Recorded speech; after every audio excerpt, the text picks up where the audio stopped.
আর বাজারে অনেক ভোজ্য তেল আছে, কিন্তু আমি রাইস ব্র্যান্ড নিয়ে কাজ শুরু করার আমার একটা মাত্রই কারণ যে বাংলাদেশে আগে হাস্কিং মিল অনেক ছিল। হাস্কিং মিলের মধ্যে যে ব্র্যান্ডগুলো পাওয়া যেত এবং তার মধ্যে ভোজ্য তেলও পাওয়া যেত, কিন্তু হাস্কিং মিলের মধ্যে ভোজ্য তেল হাক্স এবং ব্র্যান্ড দুটো মিক্স হওয়ার কারণে ওটা সেপারেট করা যাওয়া সম্ভব হয় নাই। আমি যখন 2009-10 সালে অটোমেটিক রাইস মিল করি, তখন দেখা যায় যে এই রাইস ব্র্যান্ডের মধ্যে 25% তেল থাকে, ভোজ্য তেল থাকে, এবং এই ভোজ্য তেল তুলনামূলকভাবে আমার শোনা এবং জানা যে অন্যান্য ভোজ্য তেলের চেয়ে অনেক উপকারী এবং ভালো। এই এর মধ্যে 25% যে তেল থাকে, এই 25% তেলকে অটোমেটিক রাইস মিল এই ব্র্যান্ডগুলোকে এমনভাবে আস্তভাবে আলাদা করে, এর মধ্যে কোনো হাক্স বা অন্যান্য কিছু বিষয় না, এর মধ্যে শুধু 25% তেল থাকে। এই 25% তেল বের করার জন্য বাংলাদেশে আরো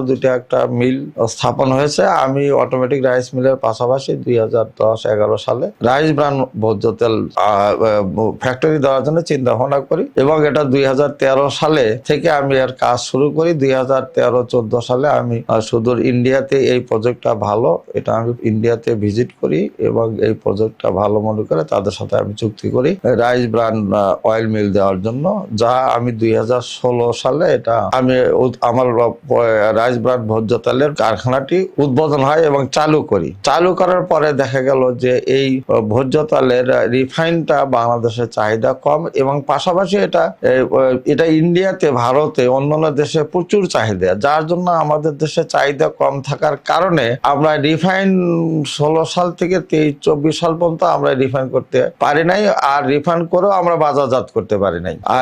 কেননা আমাদের যে কুটটা ছিল, এই কুটটা ইন্ডিয়াতে এক্সপোর্ট হতো, অন্যান্য দেশে এক্সপোর্ট হতো। তারা এই কুটটা ইন্ডিয়া আমদানি করে তাদের মতো তারা রিফাইন করে তাদের নিজস্ব ব্র্যান্ডে, নিজস্ব নামে তারা মার্কেটিং করতো এবং তারা ভালো করতো। অর্থাৎ আমাদের দেশের চাহিদার চেয়ে অন্যান্য দেশের চাহিদাটা অত্যন্ত বেশি ছিল।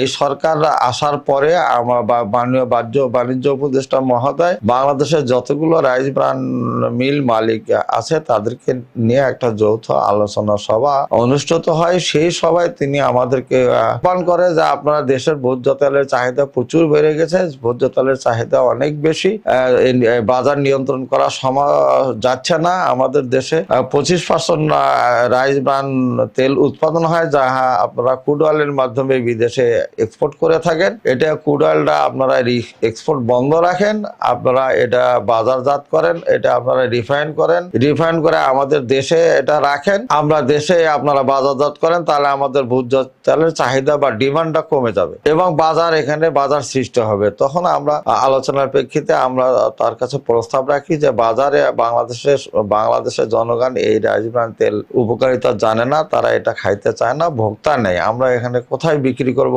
ইন্ডিয়া এক্সপোর্ট বন্ধ হলে। তখন উনি বিকল্প একটা পথ দেখায় যে আমাদের সরকারি কিছু পর্যায় আছে, সেই পর্যায়গুলোতে আপনারা এই তেল বিক্রি করবেন, এই তেল আমরা আপনাদের কাছে ক্রয় করে থাকবো, আস্তে আস্তে এটা বাজার সৃষ্টি হবে। যে পুলিশ, বিডিআর, আর্মি, তারপরে সরকার টিসিবিতে তেল সংগ্রহ করে এবং ভোক্তাদের মাঝে ন্যায্য মূল্যে কম দামে বিক্রি করে। 1 কোটি পরিবারকে তারা ভোজ্য তেল সরবরাহ করে থাকে কম মূল্যে। তা আমাদেরকে সর্বসাকুল্যে বললে আপনারা যত তেল হয় আপনারা টিসিবিতে দিবেন এবং আমরা বিভিন্ন জায়গায় এটা সোর্স আমরা তৈরি করছি। তারই প্রেক্ষিতে উনি এক্সপোর্ট বন্ধ করে ফেলে। বন্ধ করার পরে আমরা এটা যারা আমাদের রিফাইনারি মিল আছে, পরিশোধিত মিল আছে, আমরা সুন্দরভাবে প্যাকেজিং করে আমরা টিসিবিতে এটা সরবরাহ করা শুরু করি এবং বাংলাদেশের ভোজ্য তেলের চাহিদা কিছুটা কমে যায়।